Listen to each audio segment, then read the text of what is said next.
চট্টগ্রাম নগরীর পাহাড়তলী থানার সামনে অবস্থান কর্মসূচিতে অর্ধশতাধিক নারী পুরুষ যারা আন্তর্জাতিক সাহায্য সংস্থা ইউনিসেফের চাকরির নামে প্রতারণার ফাঁদে পড়ে খুইয়েছেন নগদ টাকা।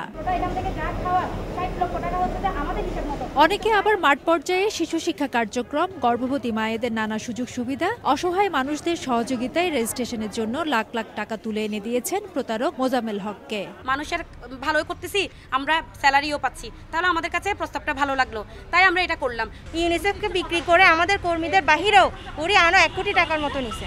ভুক্তভোগীরা জানায়, গত বছরের নভেম্বরে নগরীর ফল্লাতুলি এলাকায় ইউনিসেফের স্থানীয় কার্যক্রম শুরু করার নামে কয়েকশো নারী কর্মী নিয়োগ দেয় প্রতারক মোজাম্মেল হক। এসব কর্মীদের এলাকার বিভিন্ন বাড়ি বাড়ি পাঠিয়ে কম দামে অটোরিকশা কিংবা বাড়ি নির্মাণের কথা বলে নামমাত্র রেজিস্ট্রেশন ব্যয়ে কোটি কোটি টাকা হাতিয়ে নেয় প্রতারক। ধুরন্ধর এই প্রতারক কয়েক মাস কর্মীদের বেতন এবং স্থানীয়দের বিভিন্ন সাহায্য সহযোগিতা করলেও পরবর্তীতে মোটা অঙ্কের টাকা নিয়ে পালিয়ে যাওয়ার চেষ্টা করে। মঙ্গলবার রাতে প্রতারক মোজাম্মেল হককে হাতে নাতে ধরে পুলিশে সোপর্দ করে ভুক্তভোগীরা।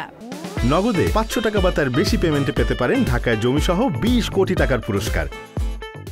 জুন মাসে পরে বলছে কি, বলার পর বলছে 10 তারিখে কিছু না একটা কিছু করবে। এর মধ্যে আমাদের সবাই কর্মী, এরা যারা ইউনিসেফের কর্মী আছে, এরা সবাই ওনাকে ধরে প্রেস ক্লাব থেকে এই থানায় রাখছে। এই বিষয়ে ক্যামেরার সামনে কথা বলতে রাজি হয়নি পুলিশ, তবে আটক মোজাম্মেলের বিরুদ্ধে প্রতারণার মামলা করবে বলে জানায় ভুক্তভোগীরা। ফেরদৌস লিপি, সময় সংবাদ, চট্টগ্রাম।